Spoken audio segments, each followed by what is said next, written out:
Bueno, que Dios les bendiga. Vamos a hablar sobre un tema importante, una ponencia que me parece bastante interesante, sobre el estudio del Espíritu Santo. Em, bueno, para desarrollar el tema vamos a desarrollarlo de manera breve, sin tocar las citas, sin leerlas, a lo mejor mencionar una que otra, pero el punto es ser lo más puntual, lo más breve y lo más conciso posible sobre el estudio del Espíritu Santo, para que podamos aprender a observar cómo es que trabaja el Espíritu Santo y cómo es que nosotros podemos diferenciar entre espíritus buenos y espíritus de error. Bueno, dentro del esquema de esta ponencia, de esta conferencia, vamos a tocar dos temas importantes. El primer tema es el Espíritu Santo antes de Pentecostés y el segundo tema es probando los espíritus. Dentro del primer tema, antes de Pentecostés, tenemos puntos a desarrollar, como lo es la introducción, la obra del Espíritu Santo en la creación, en los dirigentes de Israel, en revelaciones, las capacidades artísticas que el Espíritu Santo brindaba al pueblo judío, el Espíritu Santo como el pastor del pueblo, el Espíritu Santo dentro de Juan el Bautista, el Espíritu Santo en la persona de Jesucristo. Vamos a tener un resumen y vamos a tener un punto que es esperando el Espíritu Santo, cómo debemos de tratar estos puntos. Dentro de la introducción, bueno, todo comienza en el día de Pentecostés con la ascensión de Cristo y derramamiento del Espíritu Santo. Recordemos que posterior a la resurrección de Cristo todavía duró un tiempo. Cristo, estuvo un tiempo Cristo en la tierra realizando todavía milagros, todavía realizaba obras, hasta que ascendió a los cielos. Y dice la palabra de Dios en Hechos 2 que todos estaban reunidos, todos estaban unánimes en conjunto, toda la iglesia de Cristo estaba ahí presenciando cómo Cristo Jesús era enviado, era ascendido al cielo. Él iba hacia arriba y él les estaba dejando que él enviaría, estaba diciendo que él enviaría una fuerza poderosa para la cual los discípulos no debían despegarse de donde ellos estaban. Debían de quedarse ahí juntos unánimes. Entonces, dice la palabra de Dios que el Espíritu Santo descendió sobre ellos como un viento recio, algo que los invistió, y un viento recio es, debido al contexto judío, lo tomaban como lo que nosotros tomaríamos ahorita como un huracán que se llegan a anunciar en las noticias, de esos de más de 50 kilómetros, de más de 120 kilómetros por hora, esos vientos fuertes, más o menos así, trataban de dar la imagen de que era un viento recio para especificar cuánto poder tenía esta persona que los discípulos no conocían en la totalidad.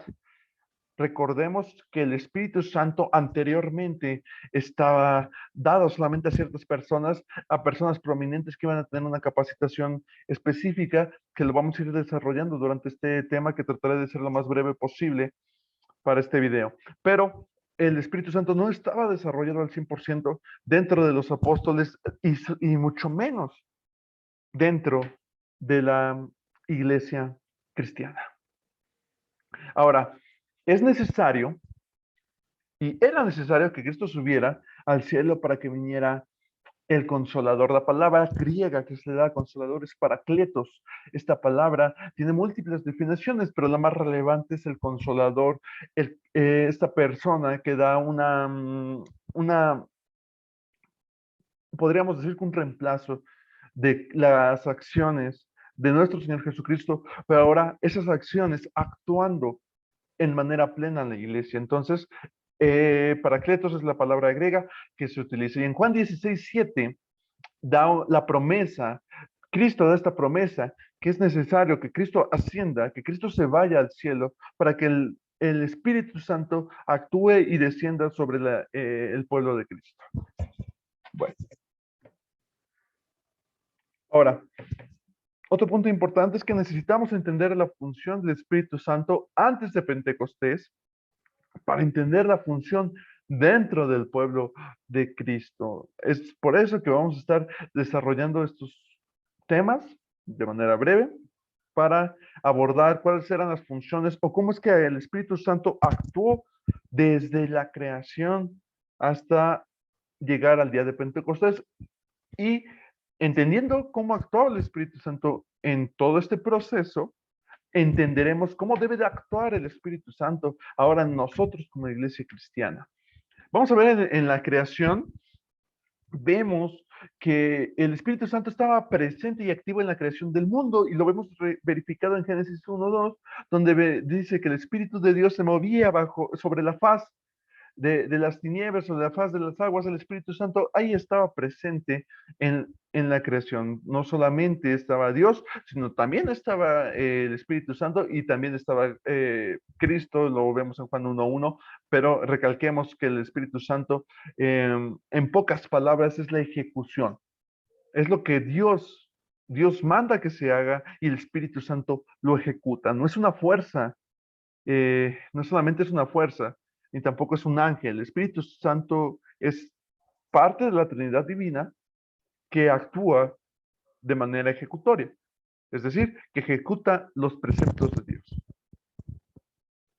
En muchos estudios recalcamos que el Espíritu Santo actuó durante cada día de la creación realizando lo que Dios quería que se hiciera. Por ejemplo, en los primeros días donde se habla de la creación, donde se habla que se haga el sol, la luna, las estrellas, los animales, todo lo que tenemos ahora, fue realizado por medio del Espíritu Santo. Otro punto es que toda la vida depende del poder del Espíritu, y esto lo vemos en Salmos 104, versículo 30, en donde toda la vida, absolutamente toda la vida, es influida, es influenciada por el Espíritu Santo. Cuando Dios sopló aliento de vida a Adán, el Espíritu Santo es el que fue soplado para que le diera vida.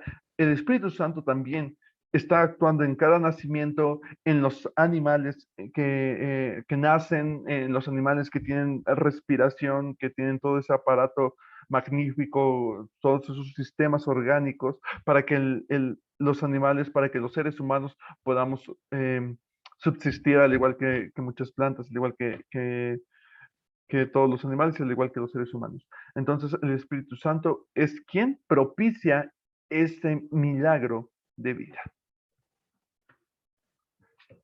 Otro punto que tenemos es que la belleza de los cielos es parte de la obra del Espíritu Santo, y lo vemos reflejado en Job 26:3, en donde toda creación, como lo había comentado, toda creación es realizada por el Espíritu Santo. Está presente y activo en todas las partes de la creación de Dios, y así ha sido siempre en Salmo 139, del 7 al 10.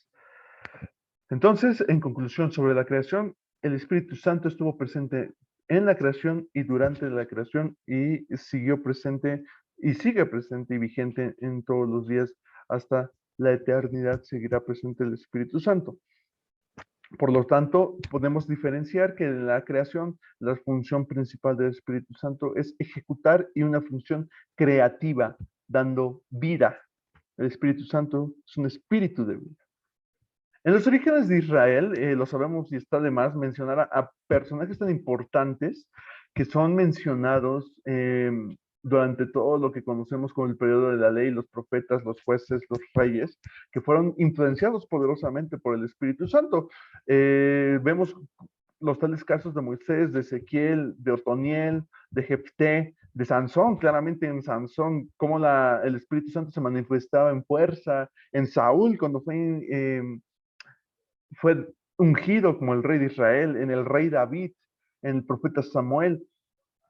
Todos los profetas actuaron, todos los líderes actuaron bajo el dominio, bajo los preceptos del Espíritu Santo. Pero esto no quiere decir que el Espíritu Santo solamente actuara en líderes en la actualidad.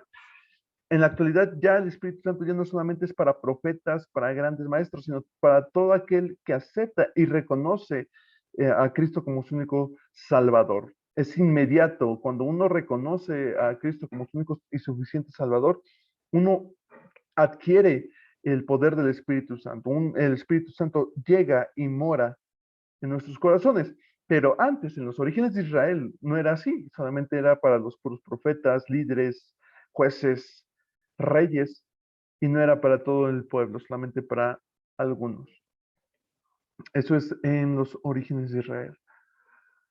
Ahora vamos en revelaciones. Vemos la presencia del Espíritu de Dios, que también son muchos nombres que se le atribuyen al Espíritu Santo, pero uno de ellos es el Espíritu de Dios. Eh, Vemos en ciertas revelaciones, como lo es en José el Soñador, en Génesis 37:41, cuando recordemos aquella, del capítulo 37 del capítulo 41 de Génesis, perdón, recordemos aquellas situaciones en las que se vio comprometido José. Eh, Vemos que la manera en cómo llegó a Egipto, en cómo fue acusado, en bastantes situaciones vemos las dificultades que tuvo este personaje importante, pero cuando el rey, el mismo faraón, tuvo visiones, tuvo revelaciones, tuvo sueños que él no pudo comprender, él había llamado a todos sus profetas, a todos sus magos, a que trataran de descifrar ese sueño. Sin embargo, nadie de esos profetas, de esos magos que tenían ahí en Egipto, pudo revelar, pudo hablar características importantes, pudo descifrar el sueño que tenía el faraón. Entonces el faraón lo que hizo, bueno, el copero del faraón, que fue compañero de cárcel de José, se acordó de José y de los sueños que también a él le había sido revelado al copero. Entonces el copero le habló a José, dándole como que una oportunidad para que saliera José. Y José pidió previamente a Dios que él le revelara el sueño y Dios mandó al Espíritu Santo a José para que él tuviera esa revelación de lo que trató ese sueño, que es el sueño de las 7 vacas gordas y las 7 vacas flacas. Vemos que la inspiración de los apóstoles fue dada por el Espíritu Santo en 2 de Pedro 1:21 y de todas las escrituras básicamente fueron dadas por el Espíritu Santo. Ahora, vemos las capacidades artísticas que fueron dadas por el Espíritu Santo y esta inspiración, pues, vemos en Éxodo 31, del versículo 1 al versículo 5, en donde Dios da una encomienda. Dios le da una encomienda importante a Moisés en donde Dios quería, el Eterno quería que todo lo que estaba en el cielo fuera hecho en la tierra para ser dada como su santuario, lo que conocemos como el tabernáculo de Dios. Y ahí, dentro de eso, se daban muchas especificaciones, por ejemplo, lo que es el candelabro, lo que son los vestidos, lo que son el altar de incienso, muchas cosas que tenía este tabernáculo, la misma arca del pacto, la misma arca de la alianza, son cosas demasiado elaboradas que personas, y con la tecnología que se tenía, que no es avanzada como lo es ahora, personas comunes no hubieran podido realizar. Entonces, ahí es donde vemos a grandes artistas siendo inspirados por el Espíritu Santo para desarrollar todos esos proyectos, todos esos artefactos, todas esas vasijas, candelabros, vasos, el arca, las torres, las vestiduras, las cortinas del tabernáculo de Dios. Y vemos cuán grande revelación y cuán grande inspiración tuvieron grandes artistas que no se comparan a los artistas de hoy en día, que fueron muy elevada su elaboración para realizar detalladamente lo que Dios les especificaba durante el Éxodo para realizar las cosas, los utensilios para el tabernáculo de Dios. Entonces el Espíritu Santo es el creador por excelencia, es la inspiración por excelencia de los grandes artistas que tuvo el pueblo de Israel. Ahora vemos al Espíritu Santo como pastor del pueblo. Vemos bastantes referencias en donde el Espíritu Santo guió, protegió, pastoreó, de acuerdo a los Salmos 143, 10, Isaías 59:19 y Isaías 63:10, en donde el Espíritu Santo actúa como guía, actúa como este pastor que protege, que salvaguarda a los suyos, y esa fue de las funciones importantes del Espíritu Santo. Ahora, entrando ya al Nuevo Testamento, vemos en Juan el Bautista la obra del Espíritu Santo. Aquí vemos algo que a lo mejor no se manifestó en milagros, porque Juan no realizó ningún milagro en Juan 10:41. Él no realizó milagros. Él era profeta porque él hablaba. Recordemos que un profeta es el que habla de parte de Dios. Entonces, Juan el Bautista era un profeta, era el profeta del pueblo. Todos lo consideraban el profeta del pueblo, un personaje importante. Todos consideraban que Juan era este profeta. Entonces, mm, el Espíritu Santo le fue revelado a través de lo que hablaba, no lo que realizaba a través de milagros como lo fueron los profetas anteriormente, sino a través de lo que él hablaba, de lo que él había sido inspirado. Vemos en Lucas 1:15 las referencias sobre cómo Juan sí tuvo el poder del Espíritu Santo sin realizar milagros. También vemos anteriormente cómo los padres de Juan el Bautista fueron inspirados y fueron llenos del Espíritu Santo. Mismo cuando eh, la mamá de Juan el Bautista vio a la mamá de Jesucristo y cómo ésta se regocijó porque estaba conociendo a la mamá de Cristo, de la persona humana de Jesucristo. Entonces, vemos cómo fueron llenos del Espíritu Santo en Lucas 1:41 y versículo, también en el versículo 67 respecto a estas referencias. Entonces, el Espíritu Santo también estuvo vigente en Juan el Bautista. Ahora, hablar de Cristo Jesús, cómo actuó el Espíritu Santo en Cristo Jesús se pueden sacar horas y horas de plática, horas y horas de temas en los cuales no acabaríamos, porque la vida de Jesús fue llena totalmente desde el nacimiento hasta la muerte y resurrección, fue guiado por el Espíritu Santo. Absolutamente todos los milagros que Cristo Jesús realizó fueron realizados y ejecutados por el poder del Espíritu Santo. La resurrección de Lázaro, que ahorita los vamos a estar viendo. Entonces, ya desde las profecías, vemos cómo en Isaías 11:2 el Espíritu Santo iba a estar sobre Cristo. Este Mesías prometido en Isaías 11:2, vemos cómo el Espíritu Santo se le había prometido que iba a estar sobre el Mesías. Vemos que también en el nacimiento de Cristo, también estos textos de Mateo 1:18, de Mateo 1:23, en donde vemos que es el ángel de Dios se le revela a María para concebir por medio del Espíritu Santo a Cristo. Vemos también en Mateo 3:16, inmediatamente que Juan Bautista bautiza a Cristo, el Espíritu Santo desciende en forma de paloma y es ungido con el Espíritu Santo. También vemos en las tentaciones de Cristo, en Mateo 4:1, vemos en la predicación de Jesús, en Lucas 4:18-19, en sus mensajes estaban llenos del Espíritu Santo, en sus milagros, como yo le comentaba, Cristo no realizó ningún milagro si no es por medio del Espíritu Santo. Mateo 12:28. Veamos también en la alabanza que hizo a Dios en Lucas 10:21. Vemos en la muerte de Cristo en Hebreos 3, del 9 al 14. Y en su resurrección en Romanos 1:4 y Romanos 8 al 11. En resumen, el Espíritu Santo estuvo presente en la creación, en los profetas, en Juan de Bautista, contando ahí como profeta, y en Cristo Jesús. Ahora, ¿cómo se mantenían los profetas para recibir el Espíritu Santo? Hechos 1:5 nos dice que estaban unidos, unánimes en oración. Unión y orando. Tenían una unidad perfecta.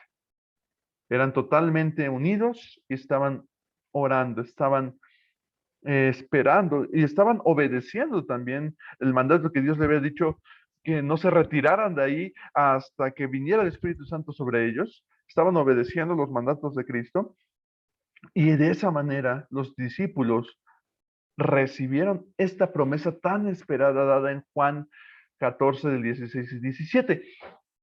Los discípulos estaban esperando algo diferente a lo que era Cristo. Cristo les dijo que era una persona diferente, que no iba a ser él, que no iba a ser el Padre, sino que era una persona totalmente diferente, en el cual daba y lo manifiesta como como el consolador, el que les daría fuerza para predicar en Juan 14, 16 y 17. Cristo, importante, Cristo necesitaba ser glorificado, es decir, morir y resucitar para que el Espíritu Santo fuera dado a los discípulos y también ascender al cielo para que esta promesa se cumpliera. Ahora, este suceso marca una diferencia del Antiguo al Nuevo Testamento, porque como lo habíamos comentado, el Espíritu Santo solamente se manifestaba en ciertas personas, no se manifestaba en todo el pueblo de Israel, sino se manifestaba solamente en líderes importantes. Ahora, en el Nuevo Testamento, el Espíritu Santo ya es dado a todo aquel que le recibe. Entonces, esa es la diferencia importante que ya se la había repartido en este día, en el día de Pentecostés, a estos discípulos que se encontraban unánimes y en oración.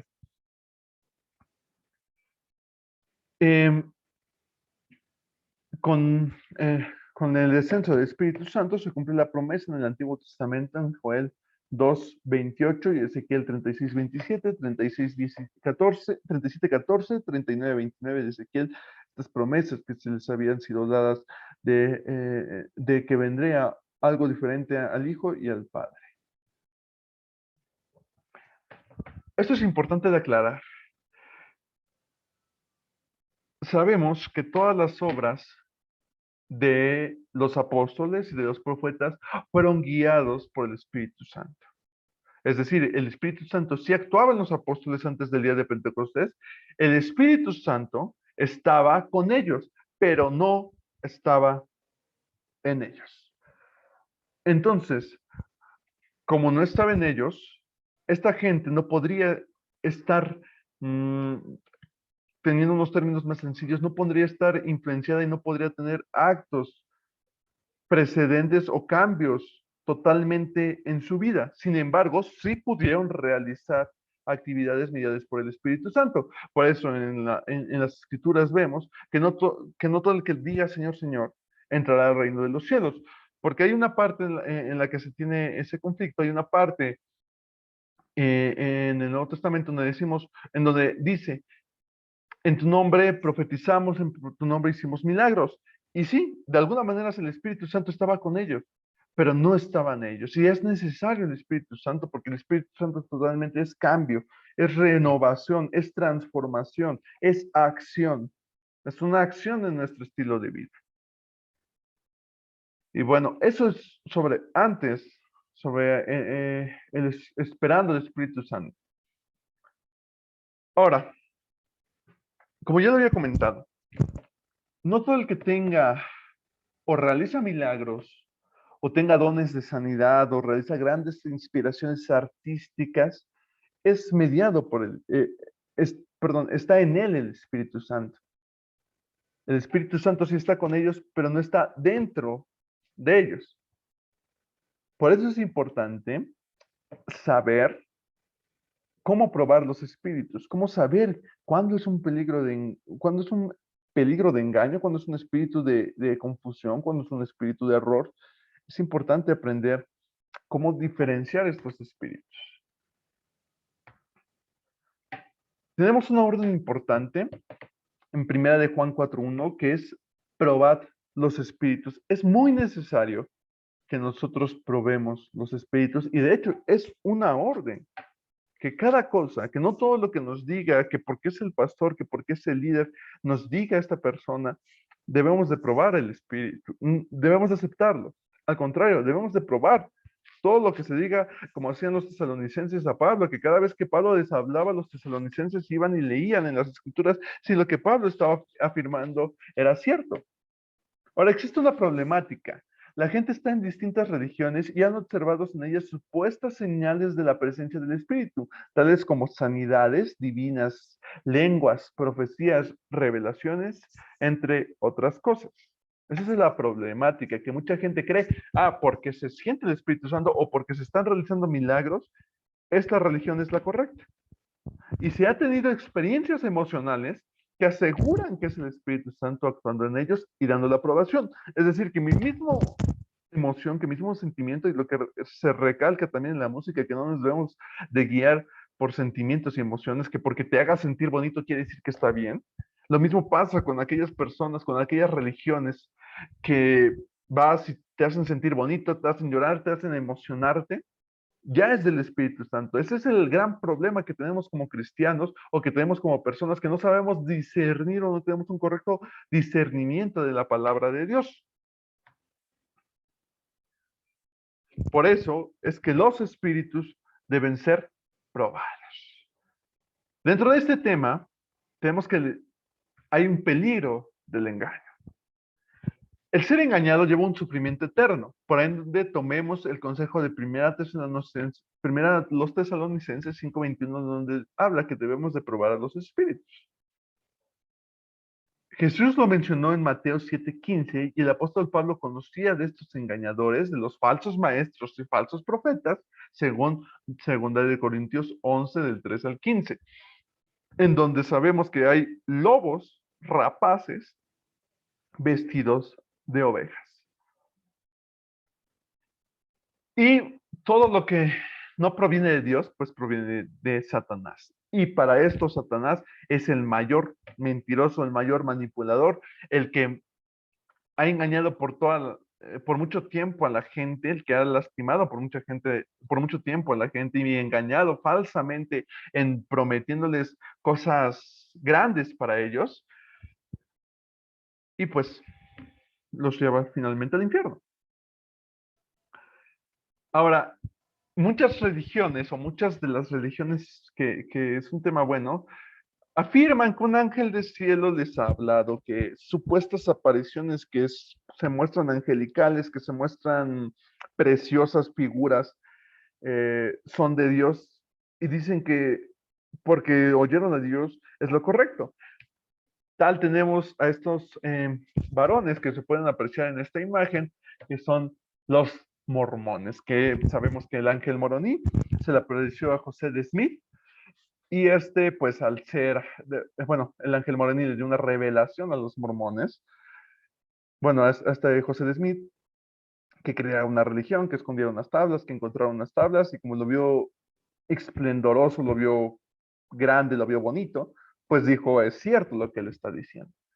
Entonces le hizo caso a este ángel, creó esta religión, esta secta de los santos de los últimos días.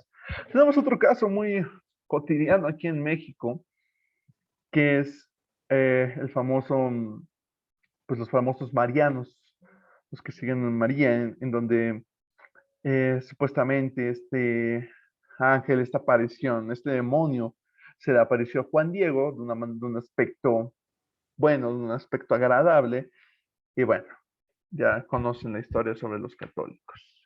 Otra revelación de ciertos ángeles o de ciertos espíritus de la religión del sinoísmo, en donde esta religión pues cree que todo lo que está a nuestro alrededor son dados por espíritus y que todos podemos entrar dentro de estos espíritus, todos podemos adquirir algunos de estos espíritus y pues es una religión totalmente inaceptable. Ahora tenemos otro tipo de engaño que la gente tenemos al ser engañados demasiado fácil, en donde dicen que todo lo que trata del evangelio es bueno. Hay gente que llega a afirmar, es que la persona habla de Cristo, es bueno.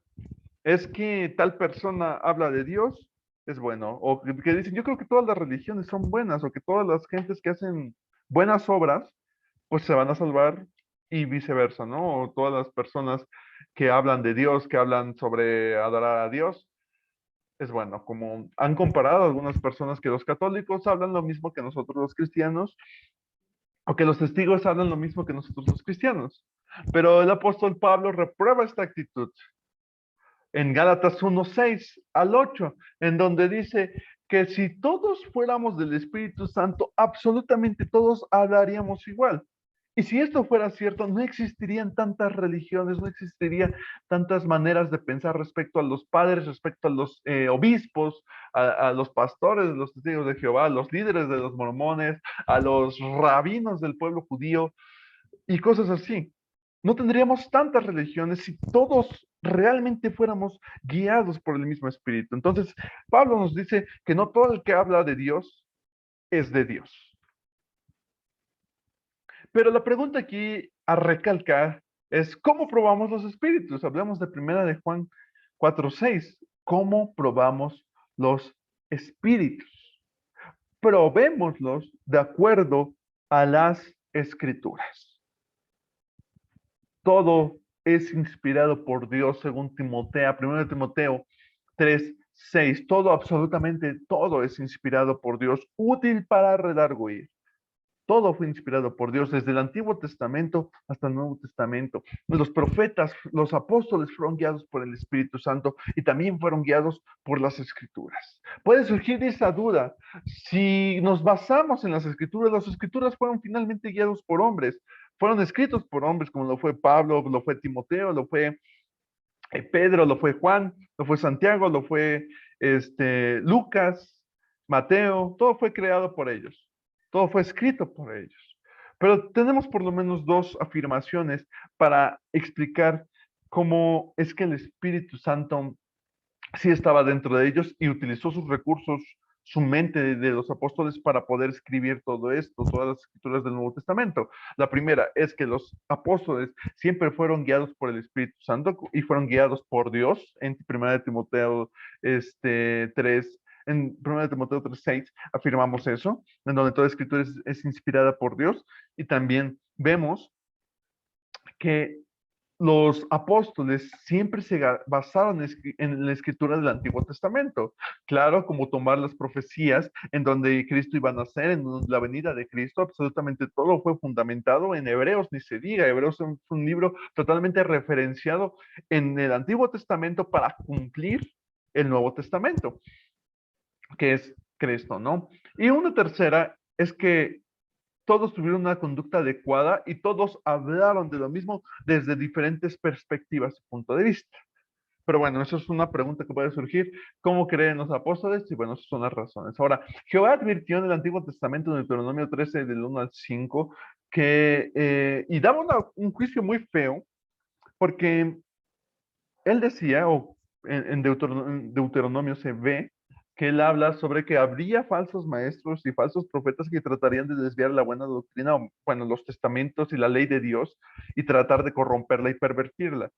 Por lo tal, es decir, que el pueblo judío debería de probar qué es lo que estaba hablando. Y daba un ejemplo, si algún profeta, cualquier profeta, decía o lanzaba una profecía, que es también la profecía podemos identificarla como hablar en el futuro, o hablar de lo que vendrá en el futuro, y si esta profecía no se cumplía, es que estaban ante un falso profeta, y ¿qué le debía de pasar al falso profeta? Debían de matar, ¿sale? Entonces, había ese peligro de engaño y Dios lo advierte en Deuteronomio 13, en el versículo 1 y versículo 5. Y como lo vemos en Mateo 7, 21 y 23, no todo el que hace milagros, pues es del Señor. También habrá falsos maestros, falsos apóstoles, falsos discípulos. Ahora, aquí tenemos un peligro grandísimo por el cual no debemos de tomar en poco el discernimiento de los espíritus. El que rechaza la sana doctrina y no prueba los espíritus, Dios le envía un espíritu de engaño, segunda de Tesalonicenses 2, 8 al 12. Sí, es lo importante de recalcar que si tú como cristiano rechazas la sana doctrina de antemano, Dios, en base al juicio, Dios te manda un espíritu de engaño y te corrompes más. Por eso es importante aprender a probar los espíritus. Porque si yo no le hago caso a la sana doctrina o lo que está escrito en la Biblia, porque simplemente no es porque yo me guía por una religión. Dios no es una religión. Pero si nos guiamos por la sana doctrina y si nos dejamos ir sin probar al Espíritu, Dios nos puede enviar en un juicio peor que nos envíe un espíritu de engaño y de ahí no nos saca nadie y nos perdemos. Aquí tenemos a dos pastores parientes que ellos afirman ser siervos del Señor. Lo es el pastor Renikim, el pastor Cash Luna, en donde totalmente ellos tienen un espíritu depravado y espíritu de engaño. Ahora tenemos el espíritu de confusión. Vemos una pregunta importante. ¿Todas las religiones que hablan de Dios son del Espíritu Santo? Creo que hay aquí las más representativas: el judaísmo, el cristianismo, el islamismo, el baísmo, el sijismo, el taoísmo, el confucianismo, el hinduismo. Vemos que hay muchas religiones en el mundo, pero todas son del Espíritu Santo, o fueron guiadas por el Espíritu Santo, simplemente para, para ver qué religión seguir, pues es basarnos en la Escritura, como 1 Corintios 1:10. Vamos a basarnos en la Escritura. Ahora, la confusión doctrinal es obra del Espíritu Santo. Es decir, ¿por qué hay tantas religiones? ¿Por qué todos no pudieron llegar a un punto importante? La respuesta es por su corazón, porque su manera de pensar no fue guiada y queriendo buscar algo nuevo se desviaron buscando caminos erróneos, como es 1 Corintios 14:33. El Espíritu Santo no es espíritu de confusión. El Espíritu jamás va a dar confusión. Espíritu de error. Comparemos Juan 16:13 contra Juan 1:4-6. Hablamos de que si tenemos un espíritu de verdad, también existe un espíritu de error.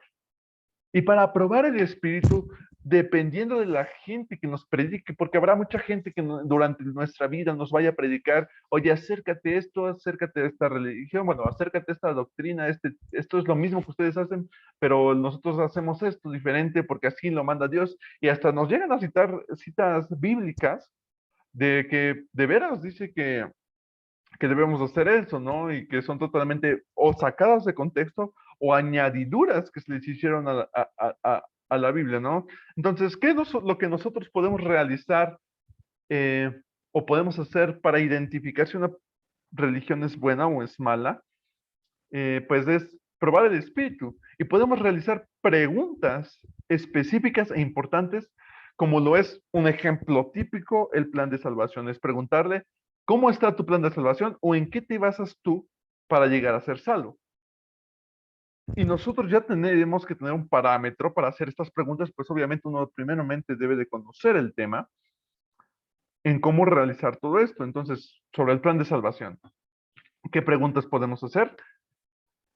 Eh, Para el plan de salvación tenemos por lo menos 5 puntos, que es que tenemos que oír y entender la verdad del Evangelio. Primero es oír y entender, según Romanos 17. También, en segundo punto, tenemos que creer en el Evangelio de Cristo, según Marcos 16:15-16 y Juan 3:16. Tenemos que creer en Cristo como el principal autor del Evangelio. También podemos probar y preguntarles cómo es dentro de sus estrategias para la salvación entre el arrepentimiento, que es importantísimo el arrepentirse, de acuerdo a Hechos 3:19 y 17:30. También que tenemos que es, en el cuarto punto, que el plan de salvación correcto conlleva que tenemos que confesar la fe en Cristo Jesús públicamente, según Juan 12:42, Mateo 10:32 y 33 y Romanos 1:16.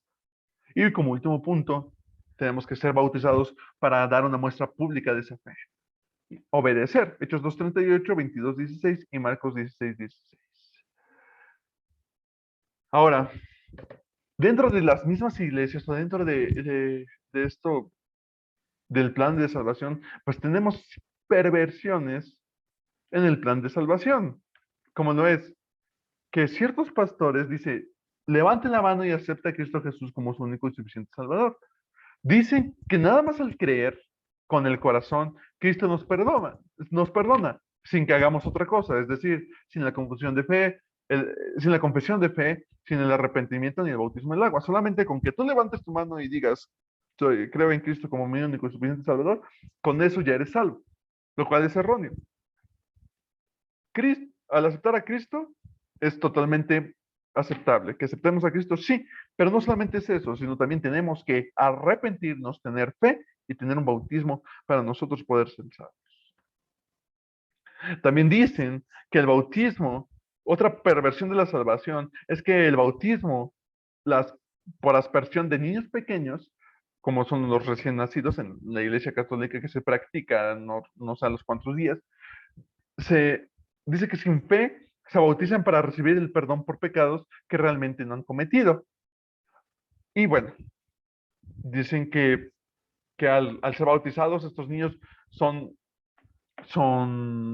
salvos o son liberados de cualquier pecado porque no tienen pecados o del supuesto pecado original que nos habla la Biblia. Pero esto lo podemos refutar con Marcos 16:16, con Ezequiel 18:20 y 1 de Juan 3:4. En Marcos 16:16 nos habla, porque el que creyere y fue bautizado será salvo, el que no creyere será condenado. Nos da la premisa de que tenemos que creer primero. Un niño no puede creer. Ahora, concuerdo totalmente que los pequeños o que los niños tienen la herencia de Adán y por ende son pecados.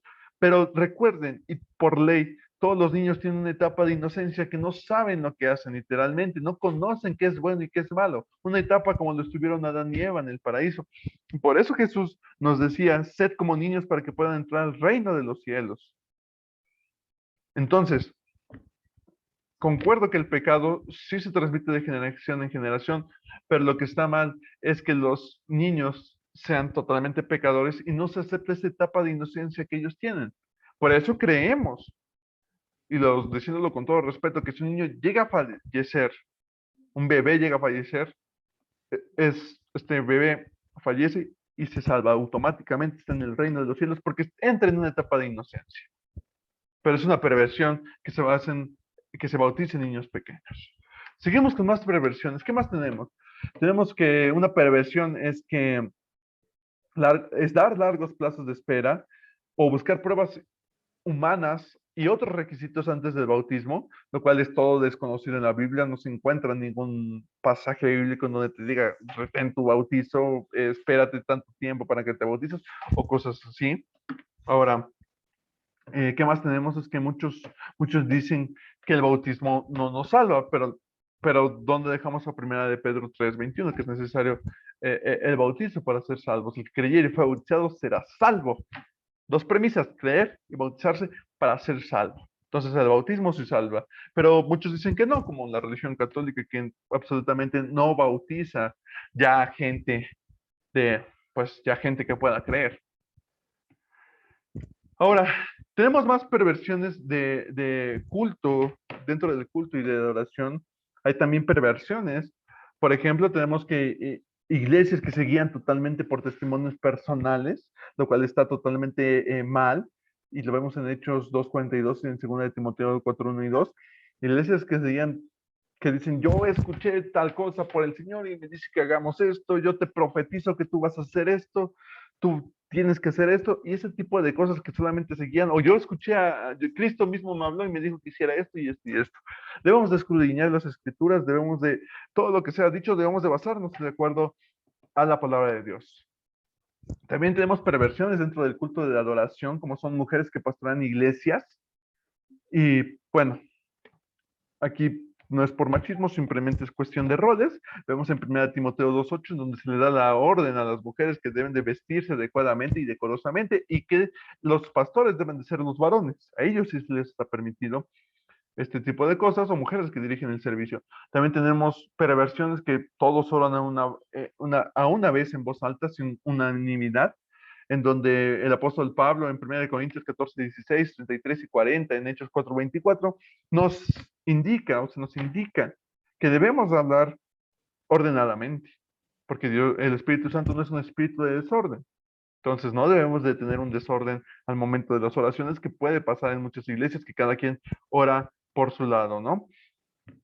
Dependemos totalmente de instrumentos electrónicos. En 1 Corintios 14:15 debemos de adorar en espíritu, en conocimiento, en verdad. ¿Ok?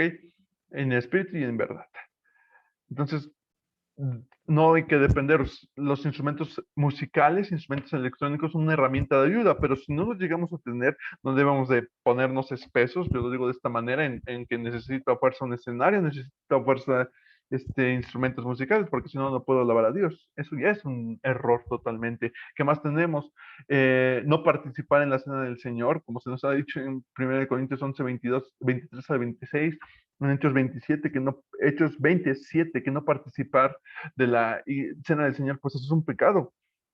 El no estar participando es un completo pecado, porque no estamos celebrando la comunión con la iglesia y no estamos celebrando y conmemorando la muerte de Cristo y resurrección al ser partido el pan y tomado el vino. O pastores que se van a los extremos de interesarse solamente en el dinero, que podemos discutir mucho, pero por motivos de tiempo solamente indicar que no está establecido los diezmos como se establecía en el Antiguo Testamento. Sin embargo, sí está establecido las aportaciones ministeriales, que deben de ser aún mayores que el diezmo. Pero también tenemos el otro extremo en donde los pastores de la prosperidad, que si dicen da tú, ofrenda tú, y automáticamente vas a tener una bendición por parte de Dios. Eso es totalmente un espíritu de error y es una perversión total dentro del cristianismo. Y bueno, de manera breve traté de explicar estos temas. Espero que les sea de ayuda y espero que les sea de bendición a todos los que escuchen y reproduzcan este video. Que Dios me los bendiga.